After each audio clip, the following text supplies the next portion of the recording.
Bonjour la famille des musiciens, c'est Malixi, bassiste. J'ai commencé la basse dans les années 80, 88, 89.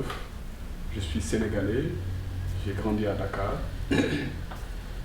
J'ai commencé ma première formation avec des amis musiciens, on était au lycée. Donc un groupe qui s'appelait Hamlé. Donc après ça, j'ai joué dans des groupes de quartier. Donc c'est par la suite que j'ai fait un remplacement chez Youssou. J'ai remplacé Habib Faye pour des concerts qui se faisaient ici. Après ça, j'ai joué avec sa sœur Abindou, j'ai joué avec Cherlo, avec qui j'ai beaucoup tourné dans le monde, aux États-Unis, en Europe, on est allé en Australie, on a fait de grands festivals. J'ai joué avec Nakodje, une formation qui fait de la musique traditionnelle et moderne en même temps. J'ai fait un peu le jazz avec une formation qui s'appelle Nilin. Et Opus Jazz, où vraiment on a fait de beaux moments à Dakar. Et donc avec plusieurs autres formations avec qui j'ai joué. Donc aujourd'hui, je veux parler d'un sujet qui est très important actuellement, la musique en général, la musique sénégalaise. Donc le passage de relais qui devait se faire avec les anciennes générations et la nouvelle génération. Parce que nous, on a eu la chance de, bien qu'il n'y avait pas de grandes écoles, de grandes universités, il y avait des groupes de quartier dans les années 80. Dans chaque quartier, il y avait des orchestres et il y avait des podiums pendant les vacances qui étaient sponsorisés par des sociétés qui évoluaient dans la boisson, ou bien qui étaient dans le sport, ou bien dans l'industrie, qui finançaient ces podiums. Donc on avait les centres culturels français, les maisons de culture, et donc il y avait vraiment un vivier qui était propice pour que nous, musiciens, qu'on puisse échanger et apprendre. Voilà. Donc c'est bien qu'il n'y avait pas, il y avait l'orchestre national, mais il n'y avait pas de grandes universités de musique comme en Europe ou aux États-Unis. Donc c'est ce qui nous a permis d'apprendre. Voilà. Et avec les cassettes vidéo, les bouquins, on avait Discostar à Ponty, on allait acheter des disques.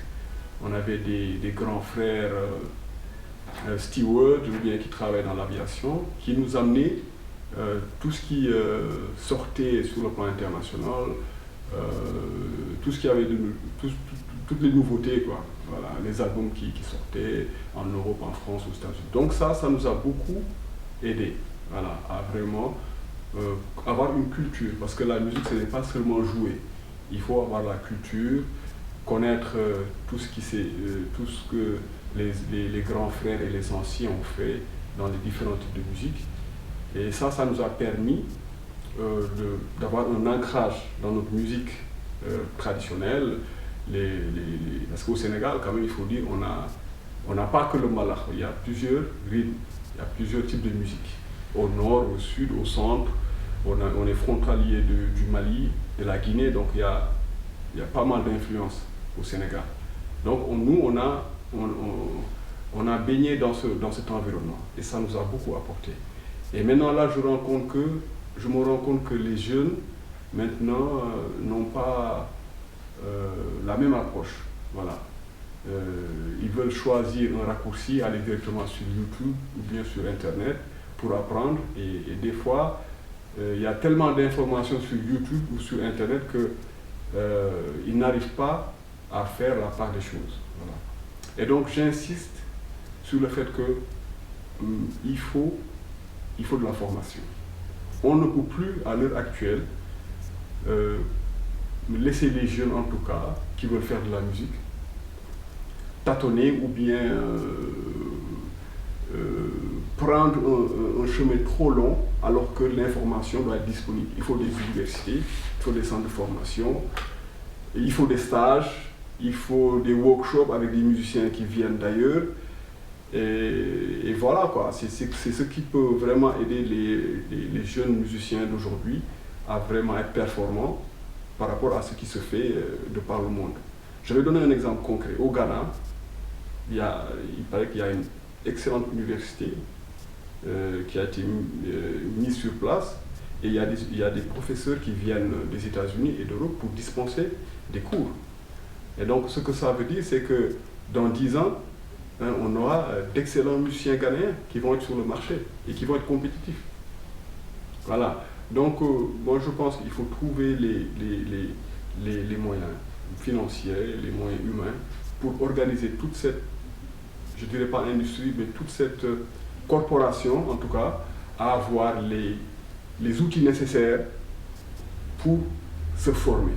Parce que actuellement, les choses vont tellement vite, il faut avoir une bonne formation et il faut aussi pouvoir prendre notre musique traditionnelle et l'exporter. C'est-à-dire, notre musique traditionnelle est comme une matière première, il faut être en mesure de vraiment travailler cette musique sur le plan harmonique, rythmique et mélodique pour qu'elle soit une musique vraiment de qualité, voilà, qui puisse être vendue partout dans le monde.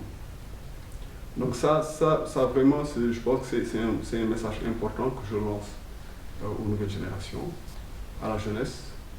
Et je pense que pour moi, c'est ce qu'il faut. Hein. Il faut qu'on investisse sur la formation, qu'on ait des écoles, comme je l'ai dit tantôt, des stages où les musiciens pourront toujours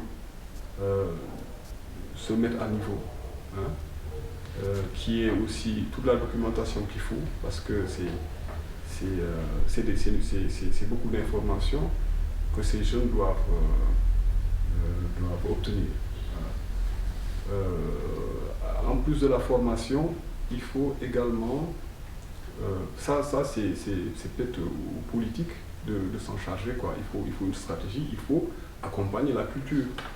Parce qu'il y a des entreprises qui doivent quand même investir dans l'art.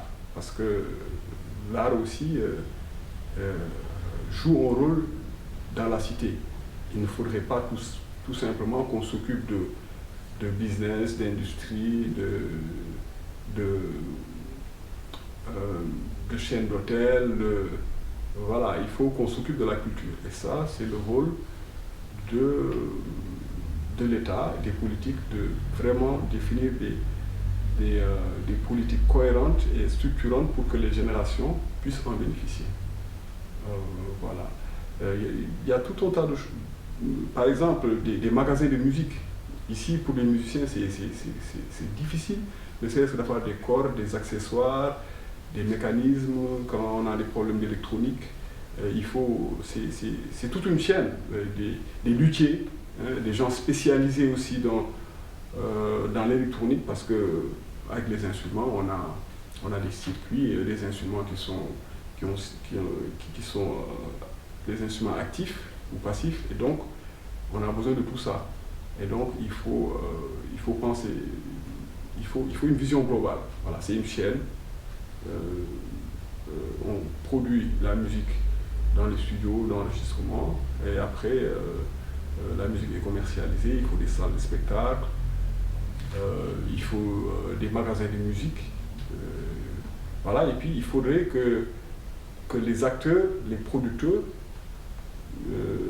que des producteurs puissent avoir des franchises ou bien des collaborations avec des grosses structures qui sont dans le monde pour